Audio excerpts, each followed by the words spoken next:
رمضان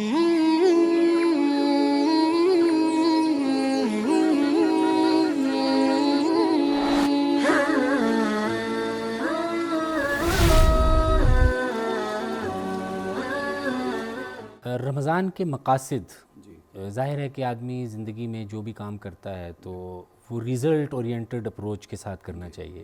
تو رمضان میں result oriented approach کیا ہونی چاہیے، کہ مقاصد کیا ہونے چاہیے کہ جو کم از کم رمضان گزرنے کے بعد ہمیں حاصل ہو جائیں اور وہ اگلے رمضان تک کچھ نہ کچھ اس کے ریپلز آتے رہیں ہمارے پاس؟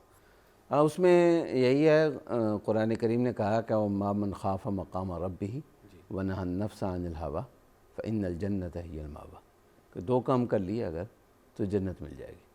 ایک خوف خدا دل میں پیدا ہو گیا، اور دوسرے اپنے آپ کو ہوا سے روکنے کی صلاحیت پیدا ہو گئی. یہ ہوا سے روکنے کی صلاحیت وہی ہے، اور اس سے مراد کیا ہوگا ہوا سے جی روکنا؟ یعنی یہ وہی چیز ہے جس کو صوفیہ کرام ضبط نفس کہتے ہیں، اور جس کا میں نے پہلے حوالہ دیا.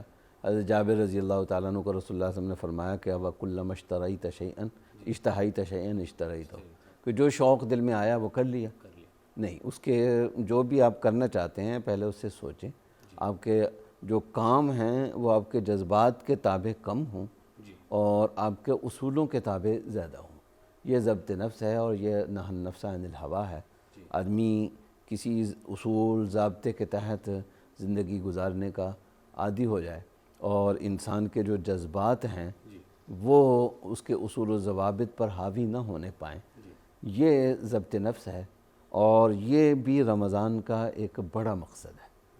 تو اگر یہ چیز حاصل ہو گئی رمضان میں انسان نے، اور بہت آسانی سے حاصل ہو سکتی ہے کہ آدمی جو ہے وہ کھانا چھوڑتا ہے، جو انسان کی بہت بنیادی خواہش اور شوق ہے انسان کا، پینا چھوڑتا ہے. پیاس سے زیادہ بڑا جذبہ آدمی کے اندر کوئی نہیں، یعنی پیاس کے دوران جو آدمی کا رجحان ایک ہوتا ہے پانی کی طرف، تو اس سے زیادہ، حتیٰ کہ رسول اللہ صلی اللہ علیہ وسلم نے جب اللہ کی محبت مانگی تو فرمایا کہ ٹھنڈے پانی سے بھی زیادہ اپنی محبت مجھے عطا فرما دے.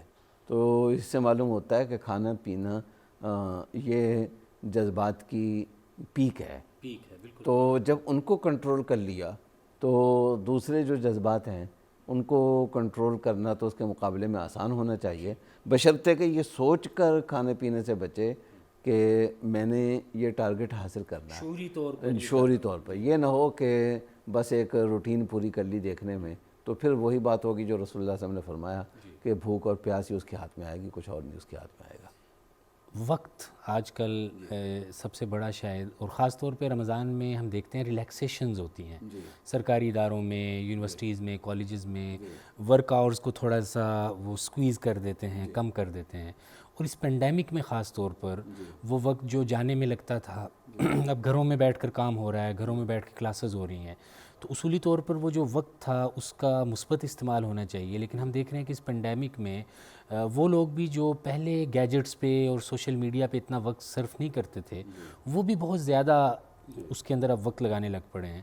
تو وقت کی اہمیت کے حوالے سے، اور خاص طور پہ رمضان میں وقت کا جو ضیاع ہے. دیکھیں، وقت تو وہ چیز ہے کہ اللہ تعالیٰ نے اس کی قسم کھائی ہے قرآن کریم میں، تو اس سے اندازہ لگایا جا سکتا ہے کہ یہ کتنی قیمتی چیز ہے.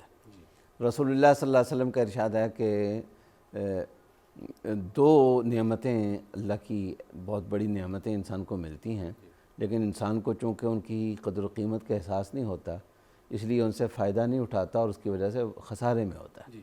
وہ انسان کے لیے خسارے کا ذریعہ بنتی ہیں. وہ دو نعمتیں، ایک تو انسان کی صحت ہے، تندرستی ہے، اور دوسرے انسان کا وقت ہے، صحت والفراغ. تو تندرستی یہ اللہ تعالیٰ کی بہت بڑی نعمت ہے، اور تندرستی کے ساتھ وقت ملا ہوا ہے تو یہ اللہ تعالیٰ کی دوسری بڑی نعمت ہے. وقت ہی وہ چیز ہے جس سے دنیا ملتی ہے، اور وقت ہی وہ چیز ہے جس سے آخرت ملتی ہے. وقت کو ضائع کر کے آدمی نہ دنیا کا رہتا ہے، اور نہ ہی دین کا رہتا ہے، نہ ہی آخرت کا رہتا ہے، نہ ہی بندوں کا رہتا ہے، نہ ہی اللہ کا رہتا ہے. وہ کسی کا نہیں رہتا. اس لیے وقت کی قدر بہت اہم ہے، اور وقت کی قدر پہچاننے کے لیے دو چیزیں بہت اہم ہیں.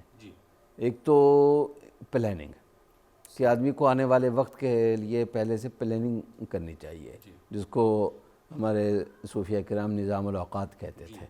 کہ آپ کا 24 گھنٹے کا، پورے مہینے کا، ایک ہفتے کا، یا جس بھی نئے فیز میں آپ وقت کے نئے فیز میں داخل ہو رہے ہیں، آپ چھٹیوں کے فیز میں داخل ہو رہے ہیں، آپ ڈیوٹی کے فیز میں داخل ہو رہے ہیں، تو اس کے حساب سے اپنے وقت کی پلاننگ کریں۔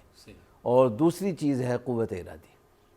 وقت کا مثبت استعمال تب تک ممکن نہیں ہے جب تک کہ آدمی کے اندر قوت ارادی نہ ہو، اور قوت ارادی وہی ضبط نفس سے ہی پیدا ہوتی ہے۔ یہ ضبط نفس اور قوت ارادی در حقیقت ایک ہی چیز ہے کہ آدمی اپنے طے شدہ باتوں کو اپنی خواہش اور جذبات یا اپنے شوق پر مقدم رکھنا سیکھ لے۔ تو یہ دو چیزیں، ایک تو وقت کی پلاننگ اس آدمی کی صحیح ہونی چاہیے، اور دوسرے پھر اس پلاننگ پر چلنے کے لیے آدمی کو قوت ارادی استعمال کرنی چاہیے۔ ابتدا میں اس میں کمزوری محسوس ہوگی، لیکن جب آدمی چلتا جائے گا تو قوت ارادی استعمال کرنے کا جب عادی بن جاتا ہے تو پھر یعنی ایسے لوگ بھی دیکھے ہیں جن کا ہے آنا جانا اور ان کی زندگی کے روٹین دیکھ کر گھڑیاں لوگ ملا لیتے تھے، تو جی ایسی ہوتی تھی، لیکن وہ قوت ارادی سے ہی ہوتا ہے، آپ کی پلاننگ ہو اور قوت ارادی ہو۔ اخلاق ظاہر ہے کہ ایک اس وقت ایتھیکل جو ایشوز ہیں یا مورل ایشوز ہیں، تو ویسے ہی اسلام کا نقطہ نظر اخلاق کے حوالے سے ہم جانتے ہیں کہ بہت اہم ہے، لیکن یہ جو رمضان کی ایک ٹریننگ ہے اور یہ جو ایک مہینہ ہے، یہ ہمارے اخلاق کو مثبت انداز میں کیسے بہتر کر سکتا ہے اس حوالے سے؟ دیکھیں، اخلاق تو دین کا یوں کہہ لیجئے کہ دین کی روح ہے، ایسنس ہے دین کا۔ رسول اللہ صلی اللہ علیہ وسلم کا ارشاد ہم سب جانتے ہیں کہ آپ نے فرمایا کہ ایمان اسی کا سب سے بڑا ہوا ہے اور کامل ہے اس کا ایمان جس کے اخلاق خوبصورت ہیں، جس کے رویوں میں، جس کے اخلاق میں، جس کے برتاؤ میں زیادہ سے زیادہ خوبصورتی ہے۔ تو گویا جتنی ہمارے رویوں میں خوبصورتی پیدا ہوتی چلی جائے گی، حسن پیدا ہوتا چلا جائے گا، اتنا ہی ہمارا ایمان بڑھتا چلا جائے گا۔ تو یہ تو پوری زندگی کی پریکٹس ہے اخلاق کے حوالے سے، اور اخلاق کے بے شمار پہلو ہیں۔ پورا کا پورا تصوف جو ہے وہ در حقیقت اخلاق ہی کا علم ہے، لیکن اس میں خاص طور پر ایک چیز جس پر بہت زیادہ زور دیا گیا حدیث میں، وہ ہے نرمی۔ نرمی رسول اللہ صلی اللہ علیہ وسلم کا ارشاد ہے کہ جس کو نرمی مل گئی سمجھو اس کو ہر چیز مل گئی، اور جس کو نرمی نہیں ملی سمجھو کہ اس کو کچھ بھی نہیں ملا۔ اور فرمایا کہ جس آدمی کو نرمی سے اللہ محروم کر دیں پھر وہ ہر خیر سے محروم ہو جاتا ہے۔ اور انسان اگر اپنی زندگی کا پچھلے سال، 2 سال، 5 سال، 10 سال، 15 سال کا جائزہ لینے بیٹھے اور آدمی یہ سوچے کہ میرے کام بنتے بنتے کہاں بگڑے ہیں، تو زیادہ تر وہیں آدمی کو نظر آئے گا کہ میں اپنے جذبات کو قابو نہیں رکھ سکا، اور جو نرمی کی تعلیم تھی میں اس کو مد نظر نہیں رکھ سکا۔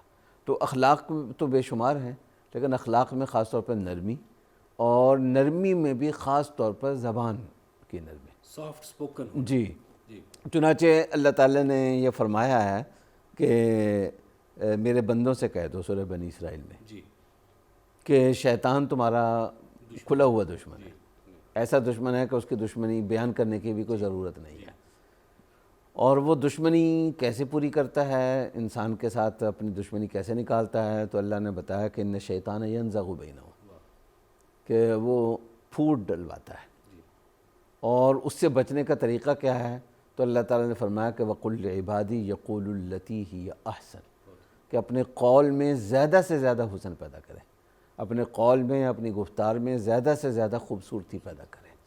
تو اخلاق، اور اخلاق میں خاص طور پر نرمی، اور نرمی میں خاص طور پر کلام کی، گفتگو کی نرمی، حتیٰ کہ اللہ نے اپنے نبی سے یہ فرمایا کہ وَلَوْ كُنْتَ فَظًّا فَبِمَا رَحْمَةٍ مِّنَ اللَّهِ لِنْتَ لَهُمْ، کہ اللہ کا آپ پر خصوصی کرم ہے کہ آپ ان کے لیے نرم ہیں۔ اگر آپ نرم نہ ہوتے، سخت مزاج ہوتے یا سخت کلام ہوتے تو یہ بھی بھاگ جاتا ہے، صحابہ کرام کی جان نثاری، لیکن اس کے باوجود اللہ کہہ رہے ہیں کہ اگر آپ کے اخلاق نہ ہوتے تو یہ بھی آپ کے پاس نہ ٹکتے۔